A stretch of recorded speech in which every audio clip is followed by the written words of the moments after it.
Welcome to HTV life. இன்றைக்கி வீடியோவில் என்ன பார்க்க போகிறோன்னா 80s 90s ரொம்பவும் ஃபேமஸாக இருக்கக்கூடிய அதாவது ஒரு ஃபிசிக்கல் காமெடி ஆர்டிஸ்டோட வாழ்க்கை வரலாறு தான் பார்க்க போகிறோம். இவரை எல்லாருக்குமே பிடிக்கும், குழந்தைங்கள்லேருந்து பெரியவங்க வரைக்குமே. ஒரு முழு மனிதனுக்கு ஒரு வயது குழந்தையுடைய நாலேஜ் இருந்துச்சுன்னா அவங்களுடைய கேரக்டர் எந்த அளவுக்கு சுட்டித்தனமாக இருக்கும். இந்த ஒரு தன்மையை தன்னோட நடிப்பில் ரொம்பவும் அழகாக காமிச்சிருப்பாரு. ஆமாங்க, ஃபிசிக்கல் காமெடி ஆர்டிஸ்டான மிஸ்டர் பீன் அவர்களுடைய வாழ்க்கை வரலாறு தான் இன்றைக்கி பார்க்க போகிறோம். அதுக்கு முன்னாடி என்னோட சேனலை ஃபர்ஸ்ட் டைம் விசிட் பண்ணுறீங்கன்னா இந்த வீடியோக்கு ஒரு லைக் போட்டு மறக்காமல் என்னோட சேனலை சப்ஸ்கிரைப் பண்ணிக்கோங்க. வாங்க வீடியோக்குள்ளே போகலாம். நாம் இவருடைய உண்மையான பெயர் மிஸ்டர் பீன் தான் நினச்சிக்கிட்டு இருக்கோம். ஆனால் அதுதான் கிடையாது. ரோவன் செபஸ்டியன் அட்கின்சன் தான் இவருடைய உண்மையான பேர். ரோவன் அட்கின்சன் 1955 வருஷம் ஜனவரி மாதம் 6ஆம் தேதி யூகேல ஒரு விவசாய குடும்பத்தில் பிறந்திருக்காரு. இவர் வெறும் ஃபிசிக்கல் காமெடி ஆர்டிஸ்ட் மட்டும் கிடையாது. நடிகர், எழுத்தாளர், ஸ்டேஜ் பர்ஃபார்மர், டெலிவிஷனில் ஹோஸ்ட் பண்ணுறது, ரேடியோவில் ஹோஸ்ட் பண்ணுறதுன்னு நிறைய விஷயம் பண்ணுவார். பல திறமைகளை உள்ளடக்கியவர்னு சொல்லலாம். ரொம்பவும் வெகுளியான ஒருத்தர். சின்ன வயசுலேருந்தே இவருக்கு காமெடி பண்ணுறதுனா ரொம்பவும் பிடிக்குமாம். ஃபஸ்ட்டு ஸ்டார்டிங்கில் தன்னோட ஸ்கூலிங்கை செயின்ட் பி ஸ்கூலில் தான் படிச்சிருக்காரு. அதை தொடர்ந்து டஹாம் சொரிஸ்டர் ஸ்கூலில் தன்னோட ஸ்கூலிங்கை கண்டினியூ பண்ணியிருக்காரு.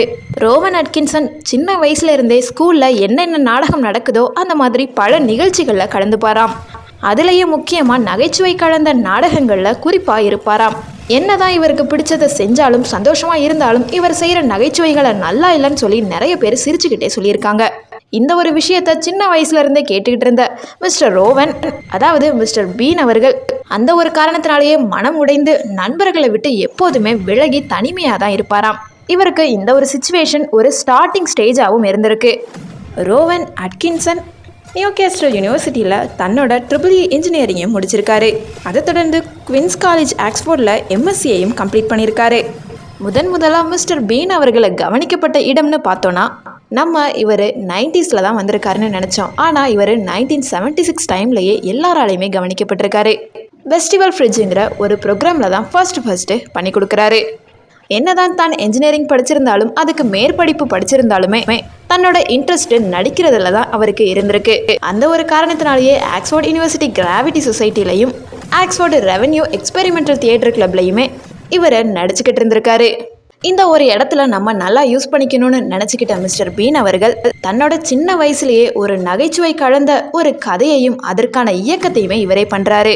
அதை தொடர்ந்து அதுக்கேற்று தன்னோட நண்பர்களோட நடிச்சும் காண்பிக்கிறாரு. இந்த ஒரு ப்ரோக்ராமை பார்த்த எல்லாருமே அவரை பாராட்ட ஆரம்பிக்கிறாங்க.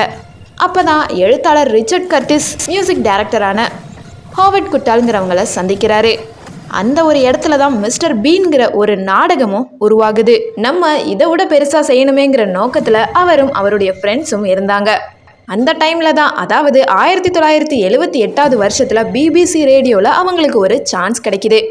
இந்த ஒரு சான்ஸை யூஸ் பண்ணிக்கிட்ட ரோவன் அட்கின்சனும் சரி அவருடைய ஃப்ரெண்ட்ஸும் சரி அங்கே பல ப்ரோக்ராம்ஸை நடத்துகிறாங்க. அந்த ஒரு ப்ரோக்ராம் பேர் அட்டின்சன் பேபிள். இந்த ஒரு ப்ரோக்ராம் பிரிட்டிஷ் ஃபுல்லாகவே ரொம்பவும் ஃபேமஸாக இருக்குது. இந்த ஒரு காரணத்தினாலேயே அவங்க ஃபேமஸான கேரக்டர்ஸாகவும் மாறுறாங்க. இந்த ஒரு விஷயத்தை தொடர்ந்து ரோவன் செபஸ்டியன் அட்கின்சனுக்கு டிவியில் சான்ஸ் கிடைக்கிது.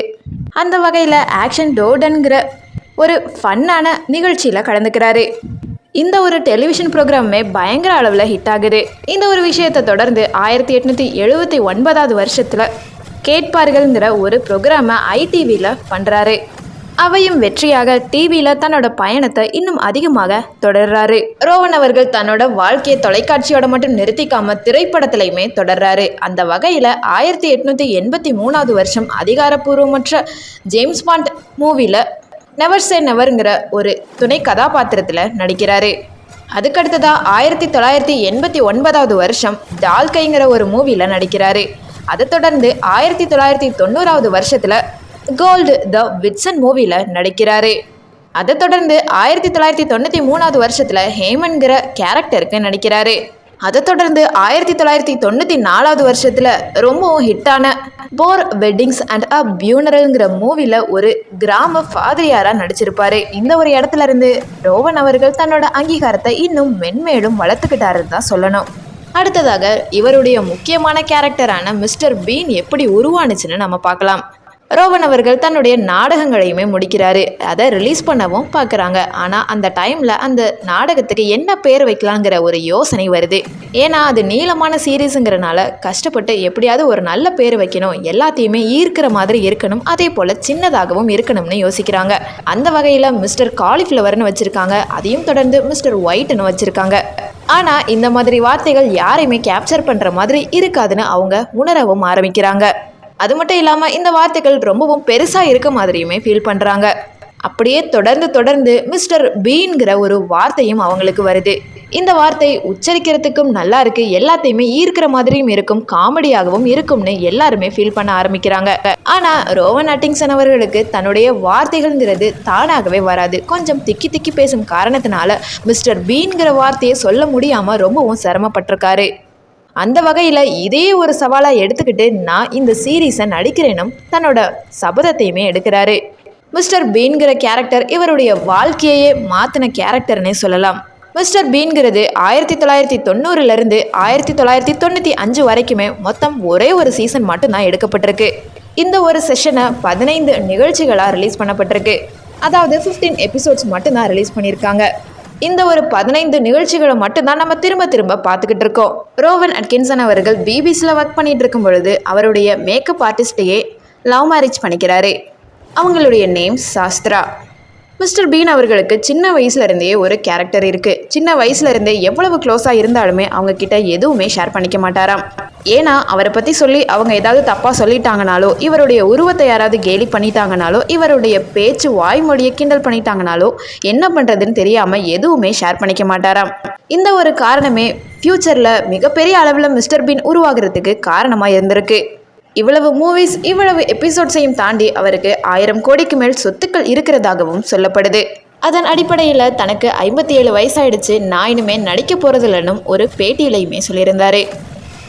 அதற்கான காரணம் என்னன்னா, எனக்கு 50 வயசுக்கு மேலே ஆயிடுச்சு, அதனால் நான் இன்னும் சின்ன குழந்தைத்தனமாக நடிச்சுக்கிட்டு இருந்தேன்னா எனக்கு மரியாதையும் மதிப்பும் குறைஞ்சிரும்னு சொல்லியிருந்தாரு. இந்த ஒரு காரணத்துக்காக தான் என்னோட நடிப்பு வாழ்க்கையை நிறுத்திக்கிறேன்னு சொல்லியிருந்தாரு.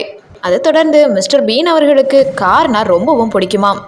அதுபோல் கார் ஓட்டுறதுலையுமே அவருக்கு ரொம்பவும் ஆர்வமாக இருப்பாராம்.